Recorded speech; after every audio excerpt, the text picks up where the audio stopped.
Hello दोस्तों, आज हम भर्तृहरि द्वारा विरचित नीति शतकम के विधिवत पद्धति से 13वें और 14वें श्लोक का अध्ययन करेंगे। और इसे ज़्यादा लंबी वीडियो नहीं करेंगे क्योंकि परीक्षा हमारी नज़दीक है। बहुत कम समय में हम इस श्लोक को जो है कंठस्थ करने का अभ्यास करेंगे शब्दार्थ सहित। तो सबसे पहले इसका अध्ययन करते हैं, वाचन करते हैं श्लोक का। हर्तुर्याति न गोचरम किमपि समपुष्णाति सर्वदा अर्थेभ्ये प्रतिपादमानम् अनिशम् प्राप्नोति वृद्धिं परं कल्पान्तेष्वपि न प्रायति निधनं विद्याख्यम अंतर्धनम येषां तान् प्रतिमान मुंजत निरपाकत कस्तई से स्पर्धते। इस श्लोक का लिखने का प्रयोजन भर्तृहरि का यही है कि विद्वानों को कभी भी धन के वश में नहीं किया जा सकता। जैसे आज के युग में हमारे खान सर हैं, अच्छा पढ़ा रहे हैं और सस्ती भी उनकी बहुत ही सस्ती फीस है। उन्हें लोगों ने बहुत बड़े बड़े प्रलोभन दिए कि इतने करोड़ ले लो, ये ले लो, हमारे यहाँ पढ़ाओ, लेकिन उन्हें धन से कोई वश में नहीं कर सका। और वो जितना ज्ञान लोगों को दे रहे हैं, जितना लोगों को पढ़ाए रहे हैं, उनका ज्ञान बढ़ रहा है, घट नहीं रहा। यही चीज़ इसमें बता रहे हैं कि आइए अब हम इसके देखते हैं व्याख्या और उदाहरण को।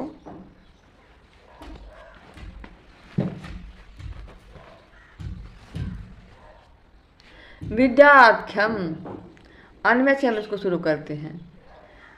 जो विद्या रूपी धन हर्तुम न गोचरम याति, जो विद्या रूपी धन को चोर नहीं चुरा सकते, जो हमारी इंद्रियों के बाहर है, जिसको हम नहीं, जो हमें दिखाई नहीं पड़ता। सर्वदा किमपि पुंसाम,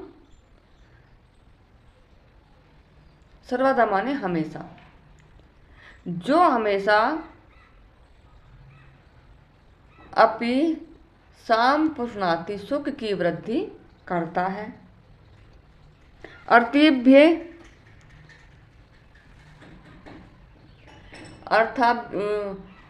अर्थिभ्य का अर्थ होता है जो विद्यार्थी होते हैं, जो याचक हैं। अनिनिशम प्रतिपदम मानसम परा विद्वत प्राप्तनोति, यानी कि जो याचकों को देने पर भी क्या होती है, बढ़ती रहती है। वृद्धिप्रम यानी कि याचकों को निरंतर, अनिशम माने निरंतर देने पर भी जय बराबर या निरंतर बढ़ती रहती है। देखिए, हम विद्या को जितनी बार पढ़ेंगे और जितना हम लोगों को पढ़ाएंगे, जितना उसके बारे में हम बताएंगे, हम उतना ही वो व्यक्ति बताने वाला विद्वान हो चला जाता है। और यदि ज्ञान किसी को है, वो उसको लिए बैठा कि मैं नहीं बताऊंगा, मैं किसी को उसको बताऊंगा नहीं, या ये ट्रिक मुझे आती है, तो वो उसके साथ ही तो मर जाता है। लेकिन उसके मरने से पहले उसका ज्ञान मरने लगता है, क्योंकि वो उसे बाहर नहीं निकालता, किसी को उसे बताता नहीं है। और मरने के बाद तो उसका ज्ञान मूल रूप से नष्ट ही हो जाता है। तो देखिए, कल्पांतेषु, एक कल्प के अंत होने पर भी न पर्याति निधनम, जब एक कल्प का अंत हो जाता है तब भी विद्या जो रूपी धन है वो क्या होता है, निधनम माने नष्ट नहीं होता। मान लिया किसी को कोई विद्या आती है और उसने अपने 10 शिष्यों को बता दी, तो 10 जगह फैल गई। तो यानी कुछ भी आपत्ति आ जाए, यदि किसी ने अपने धन को, विद्या रूपी धन को किसी को बांटा है, किसी को दिया है, तो वो कभी भी क्या होता, खत्म नहीं होता, बढ़ता ही रहता है। विद्याख्यम अंत धनम, ये जो विद्या रूपी जो धन है,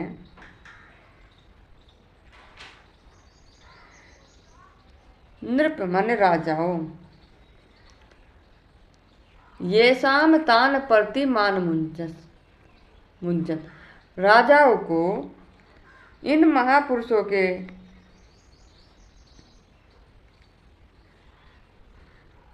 जो ये विद्या रूपी धन है, हे राजाओं, जिन महापुरुषों के पास ये विद्या रूपी धन है, तुम उनसे क्या ना करो,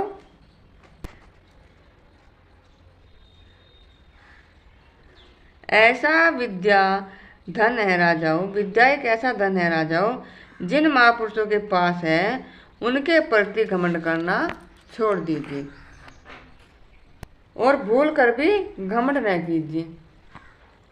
भूल कर भी क्या ना कीजिए, घमंड न कीजिए। फिर भर्तृहरि जी कहते हैं कि कत्सय सैस पद्धति, इन लोगों की कौन बराबरी कर सकता है? किन लोगों की? विद्वान लोगों की। विद्वानों की कोई क्या बराबरी या प्रतियोगिता, कुछ भी कह लीजिए, या स्पर्धा या होड़ नहीं कर सकते। देखिए ये हमारा भर्तृहरि की जो विद्वत पद्धति है उसका 14वां श्लोक है। तो इसमें कहते हैं भर्तृहरि जी, अधिगत परमार्थानाम पंडितानाम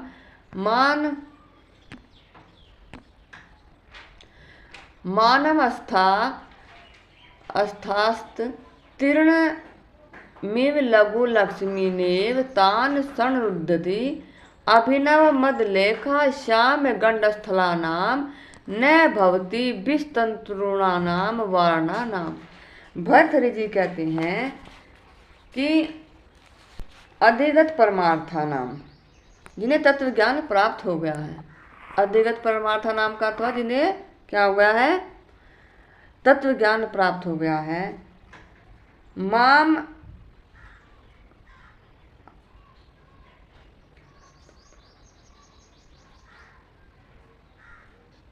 मान अवस्था नाम, जो उनका क्या अपमान मत करो, उन विद्वानों का अपमान मत करो। और जो लघु लक्ष्मी, लघु लक्ष्मी यानी कि लक्ष्मी उनके सामने बहुत छोटी है, यानी धन संपत्ति क्या क्या बहुत क्षुद्र चीज है।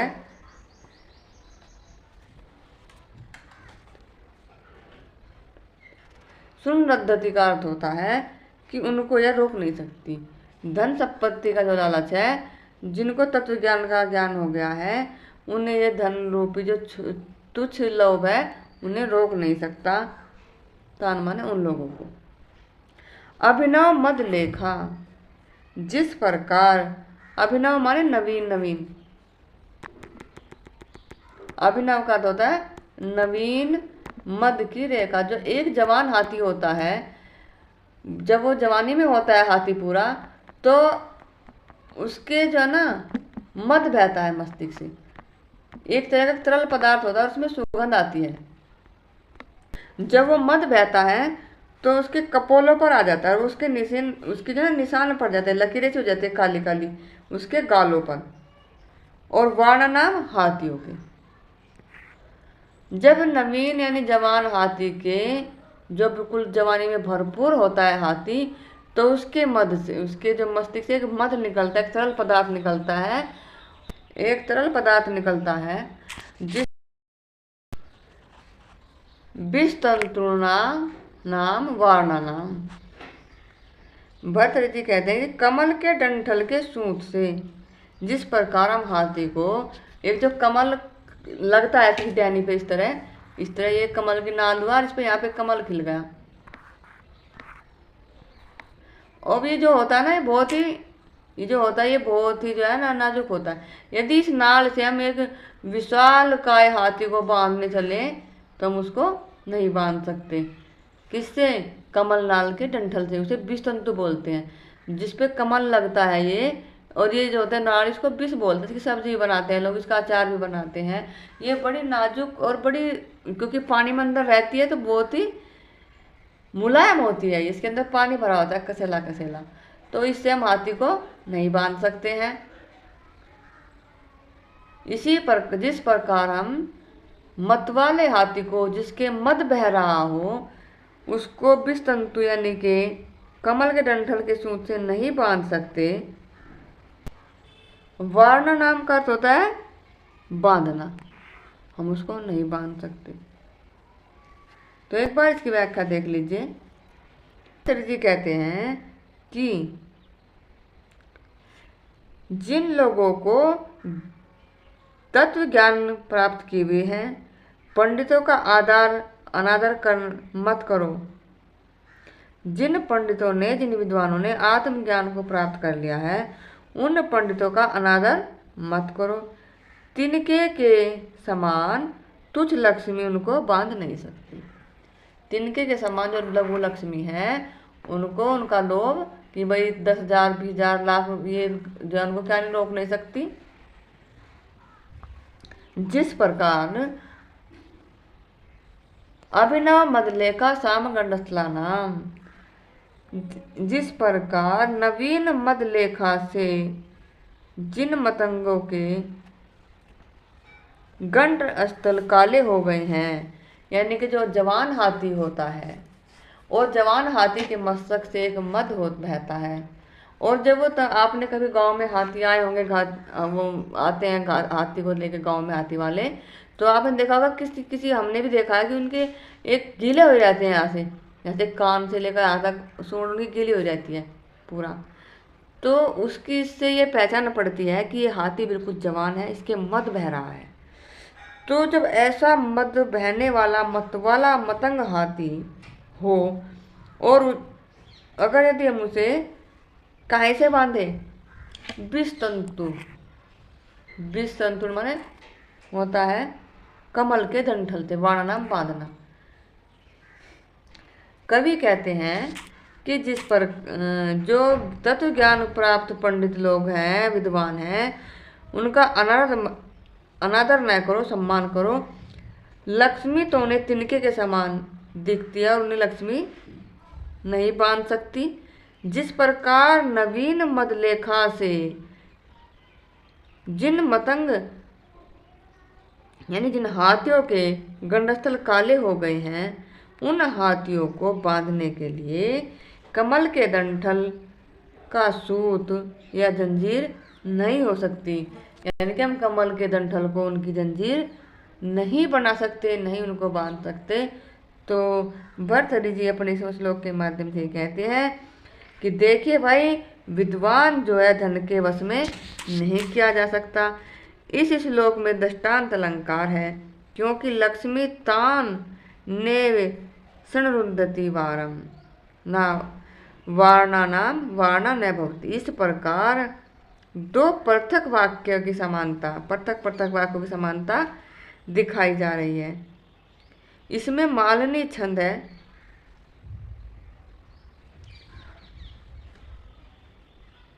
और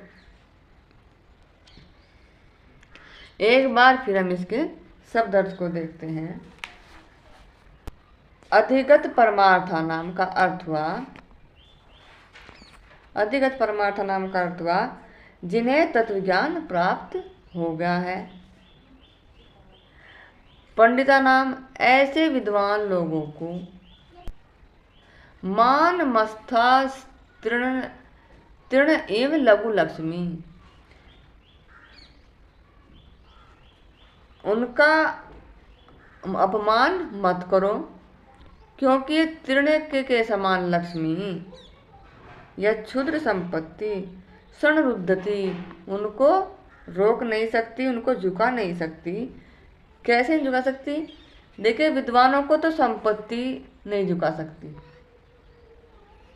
और जिस प्रकार, और इसी पर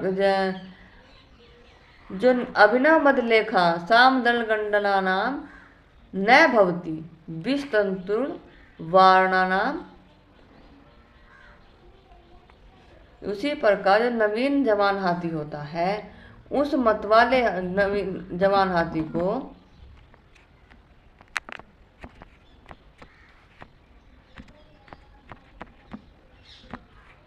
यदि हम कमल के डंठल से, जिसके मद बहता हो, ऐसे हाथी को हम यदि कमल के डंठल से बांधने का प्रयास करें, तो ये क्या होगी? हमारी मूर्खता ही होगी, क्योंकि हम उस मतवाले हाथी को क्या नहीं कर सकते? इस कमल नाल से हम सोचे इसका वो बना के बांधते, नहीं बांध सकते।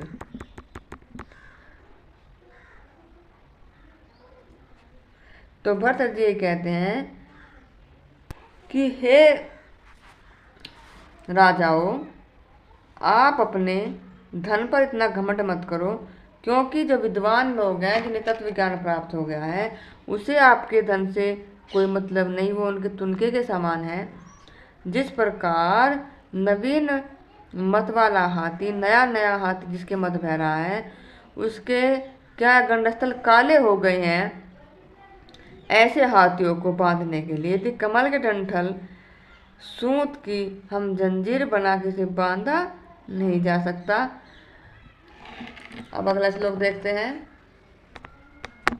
15 श्लोक है भर्तृहरि जी का। इसमें कहते हैं वे, अम्भोजनी वन विहार विलासमेव हंसस्य हंति नितराम कुपीतो विधाता न तस्य दुग्ध जल भेद विगदो प्रसिद्धम वेदग्ध कीर्तिम अपहर्तुम सौ असमर्था।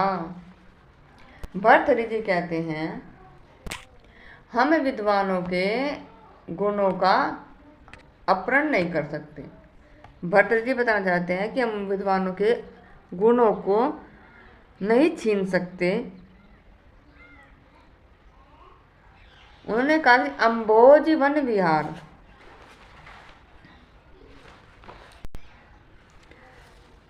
अम्भोजनी का अर्थ होता है कि कमल वन में, जहाँ बहुत पानी में बहुत कमल खिले हों, उसे कहते हैं कमल विहार।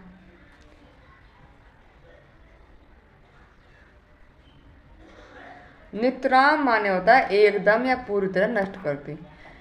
यदि ब्रह्मा कुपित हो, यदि ब्रह्मा क्रोधित होकर एकदम क्या कर दे, यदि विधाता क्रोधित होकर क्या करे, हंसस्य अम्भोजनी वन विलास एस नितराम हंति, विधाता क्रोध होकर हंस के कमल वन में विचरण करने के सुख को एकदम, नितराम माने एकदम, हंति माने नष्ट कर दे। यदि विधाता क्रोधित होकर कमल वन को, जिसमें जय हंस को सुख मिलता है घूमने से, उसको नष्ट कर दे एकदम, तो उससे हंस से माने हंस की, वो यदि हंस पर क्रोधित होता है ब्रह्मा, तो केवल उसके जो वो वन विहार कर रहा है कमल वन, और वो ब्रह्मा ने बनाया है, ब्रह्मा की सृष्टि है, तो उसको वह नष्ट कर सकता है। लेकिन जो हंस की नैत्वयी जल दुग्ध जल भेद विदो, एक विधि जानता है हंस कि दूध और जल को अलग कर देता है। वो दूध जल ये गाय भैंस वाला नहीं है, एक कमल नाल होती है, ये आपने बहुत बार आई है कमल नाल। तो इसमें इस तरह के जोड़ से होते हैं, ऐसे ऐसे ऐसे ऐसे ऐसे ऐसे होता है इसमें ऐसे। तो इनके अंदर क्या होता है, यहाँ पे होता है दूध और इनमें होता है यहाँ पे पानी। तो जब वो उसको चोंच में दबाता है ना हंस, तो यहाँ से जो उसमें एक दूधिया कलर का पानी होता है उसको पी लेता है, लेकिन इसमें जो है दूधिया, ये मीठा भी नहीं होता ये, और ये बिल्कुल पानी होता है, इसको छोड़ देता है। तो इस विष तंतु से उसको इतना आइडिया होता है, क्योंकि कमल वन में रहता है, कि इसके इस डंठल में कहाँ मीठा जल है दूध रूपी, यानी जो एक दूध के समान श्वेत है, और कहाँ पानी है। जो उसको अच्छा लगता है वो उसको जो है पी लेता है। ऐसा वैसे कहीं वर्णन नहीं है कि वो गाय भैंस के दूध को से जल को अलग कर देता है, लेकिन ये यही है, ये जो विष तंतु है जिसपे कमल नाल होती है, इस कमल नाल में इस तरह के जोड़ लगे होते हैं, इनमें से करता है वो अलग अलग। ठीक है,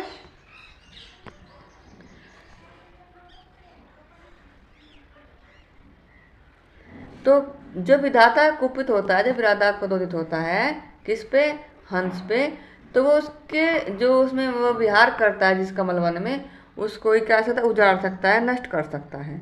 पर उसके दूध और पानी को अलग करने वाले गुण को वेदग्ध कीर्ति, जो उसकी कीर्ति है, क्या कीर्ति है कि वो दूध जल को अलग कर देता है, उस विद्वत्ता वाले गुण को हर तुम समर्थ हो, हरण करने में, छीनने में समर्थ नहीं है। भर्तृहरि जी कहते हैं इस श्लोक में, अनुप्रास्त अलंकार है क्योंकि इसमें यहाँ प्रस्तुत विद्वान के रहते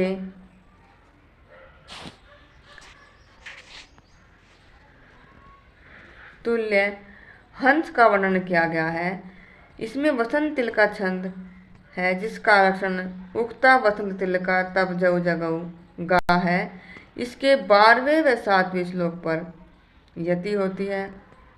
नहीं, वसंत तिल का जो श्लोक है उसके 8वें और 6ठे पर यति होती है। एक बार इसकी व्याख्या देखिए कि भर्तृहरि जी इस श्लोक में हंस को उठाते हैं, हंस का उदाहरण देते हैं कि विधाता यदि क्रोधित हो जाए हंस पर तो कमल वन में विचरण करने के उसके सुख को एकदम नष्ट कर देता है, कर सकता है। क्योंकि जो हंस होता है वो पानी के अंदर होता है और पानी में कमल खिले हुए होते हैं और उसमें घूमने से हंस को बहुत ही आनंद की अनुभूति होती है। और जब विधाता कुपित होगा तो उसके कमल वन को नष्ट कर देगा ताकि उसे सुख ना मिल सके।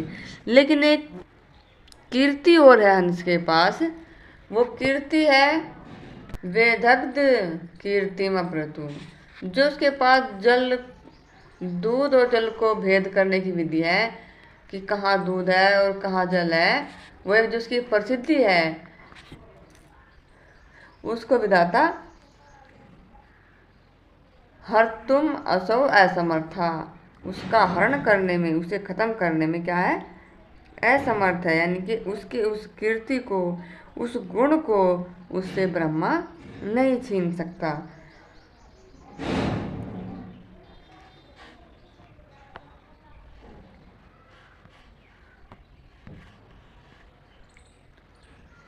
दोस्तों, इस श्लोक कैसा लगा कमेंट अवश्य करना। धन्यवाद।